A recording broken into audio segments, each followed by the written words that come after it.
Heat makers. Crack music. Welcome back to Tasting Notes from the Streets, the show where we pair our favorite foods from the hood with different wines from around the world. If you haven't noticed, the wine industry is in a tricky space right now. New drinkers aren't connecting the way they used to, and a lot of people feel like wine just isn't for them. So today's episode poses a question: could this wine be the solution? To answer that, we're pairing Lambrusco from Emilia-Romagna, Italy, with international barbecue, jerk chicken, and spicy Korean barbecue wings. Rock with me as I state my case. What's good, y'all? We are back. Tasting Notes from the Streets. We are still in the streets. I'm here with a couple celebrities. State your name, gangster. Winter Bees. Oh, gangster. Let them know I'm a little OG. gangster, you know what I mean? I'm from Brooklyn. Hey, talk to Brooklyn. please. Beatrice. Nina. Mango dog. Mango dog. Brick by dog. brick. Brick by brick. See, you know what's funny? The whole outfit says mango. It's like a mango color. Right, You got yeah. the dog collar. My name's Wokey. Wokey. Oh, Yes. so you wokey? You know wokey? I am. I'm Wokey. You awoken? I'm awoken. I'm awake. I'm present. Have you ever had Lambrusco? No, I haven't.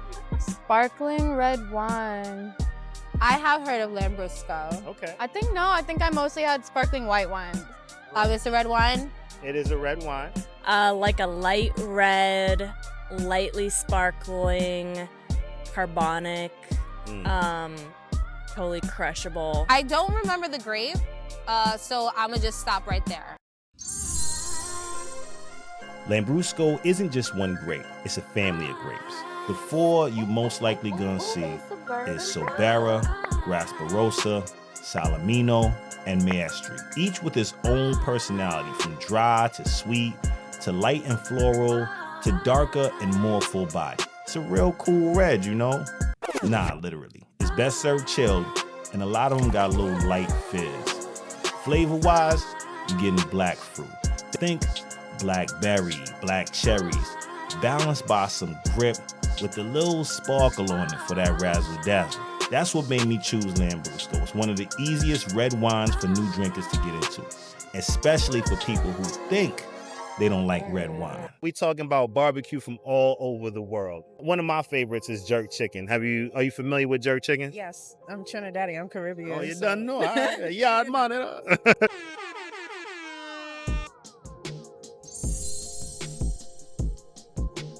People get nervous about pairing wine with strong flavors, but I grew up in a Jamaican household raised on yard man seasoning. The music and spices were always on 1,000. So when I first got into wine, the classic pairings never really lined up with the food I really liked. So I linked up with a few friends whose palates I respect and popped out to one of my favorite BK spots for a little impromptu barbecue. We putting the theory to the test. Is Lambrusco with the smoke? Only one way to find out. Heard of it, but I don't think I've had it. What would I pair that with? Jerk chicken. Jamaican family. Some Wadadley jerk love. We got some jerk chicken, jerk pork, and I got a few sides for you. So hold on a minute. In Jamaica, jerk chicken was born out of freedom and survival. The Maroons, Africans who escaped slavery and built their own community in the mountains, had to find a way to keep them fed without giving away their location. So they combined open fire roasting traditions they carried from West Africa with ingredients they found in the Jamaican bushes. They seasoned the meat with herbs that grew wild around them: scallion, thyme, allspice, pimento berries, ginger, and the famous Scotch bonnet pepper. They crushed everything into a paste, rubbed it deep into the meat, then smoked it low and slow over pimento wood, which added heat and those delicious aromas without making visible smoke that could be seen from far away. Over time, that method developed into a whole system, and that combination created one of the most distinct flavor profiles on earth. What kind of barbecue do you like? I like ribs. I like Kansas City style. I live in Seattle, and there's a great spot out there that does pretty authentic Kansas City barbecue. Have you ever had jerk chicken? Yes, I have, actually. I think the last time I had jerk chicken was in Detroit. Wow, you are all over the place. You little jet setter on a Jet 2 holiday. Not quite. Nothing beats a Jet 2 Right now, holiday. he's gonna put down that fork, right, and just eat with his hand. That's the way you're supposed to eat jerk chicken. You know With your hand. The Lambrusco does complement the jerk chicken really, really well without the sauce. Clearly, I'm enjoying it a bit myself. But I do like how, to your point, Jules, you just kind of it kind of mellows out that like spice and the heat from the sauce. But I think it just beautifully complements the taste of the jerk chicken. You cook the jerk chicken in the pit, correct? Yeah, cook it on the grill. Cook it on the grill. You got all of those flames and that Takes charcoal. about, 1.5 to 2 hours. Yeah, nice and slow, so you feel all that smokiness. it has body, Yeah. but also it has that sweetness. Right. It brings it to a place where you're gonna be able to enjoy. You feel that little kick up on your tongue. You're gonna feel that. What is it about jerk chicken that you enjoy? Well, first and foremost, I love anything that comes off a grill because that charcoal flavor just kind of like gives everything that extra edge. For me, it's the spices. Also just the way it hits, you know? Yeah. Like when I eat food, I like it to hit. Yeah. Do you That's prefer about it. your jerk chicken spicier or on the more mild Spicier side? on the spicier side has to stay on the spicier side. Okay, so Yeah. like you don't want to feel your tongue at the end No, of it. I don't want to have a tongue. This makes it taste better. The spices I feel like are more complex. Yeah. So It's just daring. It's like beating the game on hard. I'm Chicana, I'm Mexican, so we Alright, eat got it it. super Okay. high up. Is it the spicier the better, or you want something more milder in the middle? I guess it depends. Like I said, I'm not really a picky eater, so it doesn't have to be spicy. But if it's like making my nose run and my eyes water, like I'm still probably loving it. You know what I mean? See, I'm Jamaican, so I look for the nose running and the eyes yeah. watering. When that means it's working. That's how my mom is. Like she is not happy unless she's like crying at the table. Like And at some family barbecues, that just happens naturally. So you know, it is what it is. I think it's awesome to see what auntie put her foot in it, what blend she got, how spicy she want to make it versus the other auntie. She make it a little sweeter. You know, we got the herbs coming out. It's a beautiful way of kind of seeing the magic of what women bring to the table. Men too, because men show up to do their little thing on a barbecue. But it really be the women who took the time to clean everything and season it up and let it marinate. Yo, here's to the chef, man. Yes, thank you. Have a glass, but I have a whole bottle. What about Korean barbecue? Oh yeah, I like Korean barbecue too. Yeah, like the kind where you go and you actually like do it on the grill. Yeah. They also make a really good spicy Korean barbecue wing. I've never had Korean barbecue. At some point, I feel like Korean barbecue jumped on the scene and everybody was like, Korean barbecue this, that, but I don't really know the whole aspect behind it. In Korea, barbecue became a celebration of flavor and connection early. It grew from ancient grilling traditions like bulgogi, where marinated meats were cooked over charcoal during family and royal gatherings. Over time, it moved from the palace to the people, all over street markets with the smoke and sizzling meat and gochujang glaze that came from Korea's long fermentation traditions. Simple fire cooking became bold, social, and unmistakably Korean. I wanted to do something extra special, and yo, God bless Chef for letting me rock and do this. This is barbecue from around the world, right? So we have Jamaican barbecue. We also have Korean barbecue. So we got some spicy Korean barbecue wings right here. I'm actually thrilled. I like flats. Anybody else a big flat fan? I like the drumstick. Because you can get it all out with like 2 bites. These wings go so well because it's sweet and spicy. So the spice, so you got that little slight effervescence with the Lambrusco. Playing with the spice, you got the sweetness pairing with it, you got the acidity, bring it to that next level, and then structured, letting it all stand up together. The palate with the Lambrusco. No, it sounds like we have a good balance. See, I'm interested. I'm a little sensitive to sweet, to spicy, so I want to prep my palate first, a little sweet, and then take a bite. You know, that's a key and important piece that people do not speak about. When you pairing your wine and food, do you take a sip first? Do you take a bite first? I try both. Usually food and then wine. And wine and then food. I'm a wine sandwich guy. I'm a Lambrusco sandwich. I love sandwiches in general because the food will always change the wine. The wine will never change the food.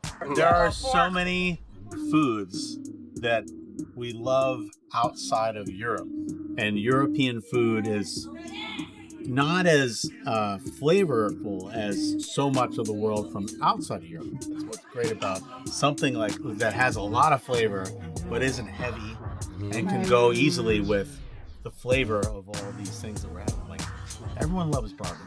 Even there's vegan barbecue. Like, with all that flavor, you don't want to like one. I feel like barbecues, they always, they're connected with memories, they're connected with family and people. What are some of your favorite memories about barbecues that you've been to?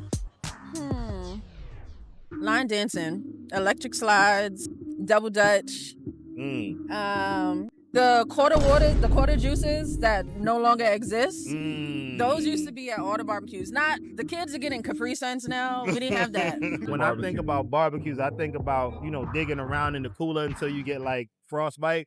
You know what I'm saying? Yeah. You gotta find your joint. I did love me going. I would barbecue crash. That was like the highlight of my with a bunch of Brooklyn. plates? Yeah. I would try to listen for sounds of music coming from, and then I would just crash people's barbecue. Yeah. I'm like, I'm your Drive neighbor around. from down the block, It's but the not 4th of really. July. I know. The social aspect with family. But I mean, I was always just a weird eater, So he would be like grilling, and I would always want my food like well done. Okay. Yeah. See, you seem like such a traditional guy. I wouldn't think you'd be a weird eater at all. Oh, really? Yeah. Yeah. Like, I don't see that the wine's changing. It's not the spice is a isn't killer making it pairing. bitter. This pairing's incredible. Yeah, Jermaine, you knew what you were doing. I know. obviously. Listen, Like, it's enough yeah. spice.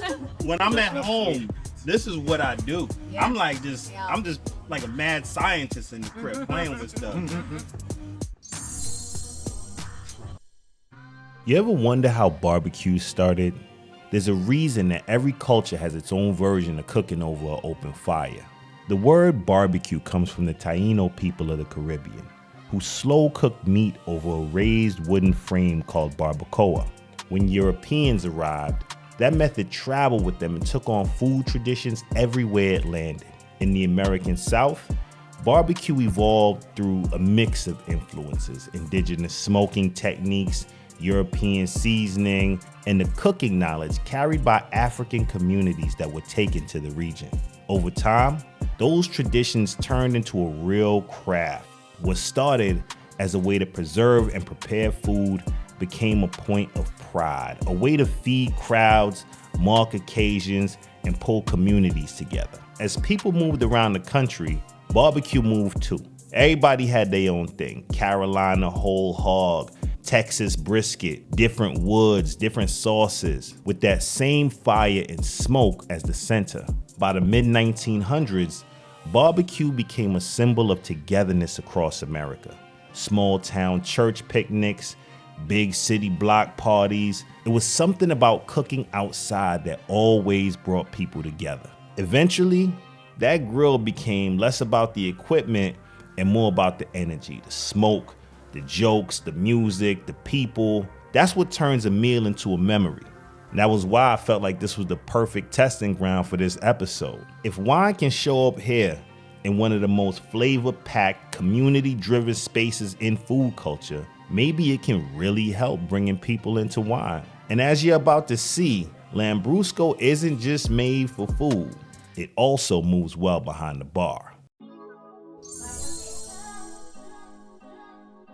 I think that Lambrusco is a very underrated wine to use in cocktail. It has everything that you want when it comes to a wine-based cocktail. It's full-bodied and it's sparkling, it's dry, but it's also fruity. We did 3 different cocktails today.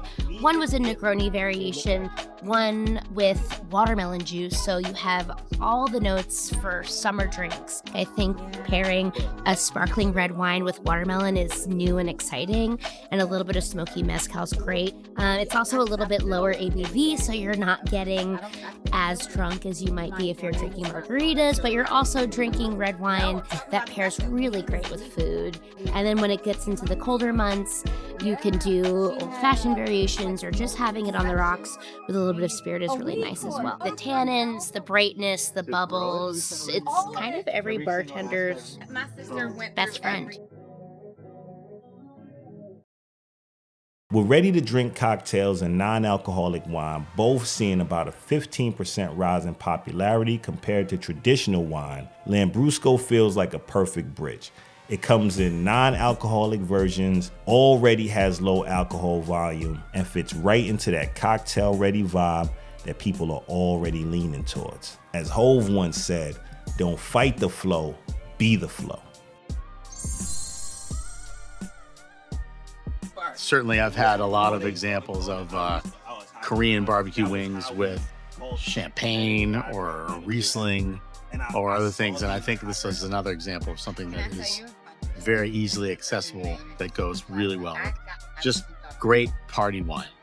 The food was amazing tonight. Spicy, flavorful, all the great sauces. And the Lambrusco honestly was like the perfect base for all of it. Super refreshing, cut the heat, cut the fat, but it also just held up to the food. Like you could still taste the wine. Had so much fun just trying, different types of barbecue, the Jamaican barbecue, of course, but also the Korean barbecue, kind of those different spices. Like the Korean barbecue had a little bit more of that like ghost pepper, like that subtle heat in a way that lingers. But again, I think the sweetness of the Lambrusco kind of cut it so that it made you just wanting to keep eating and drinking. Find another sparkling red wine with acid, tannin, and sugar. There's not a lot of them. So understandably, it does things with food that others can't.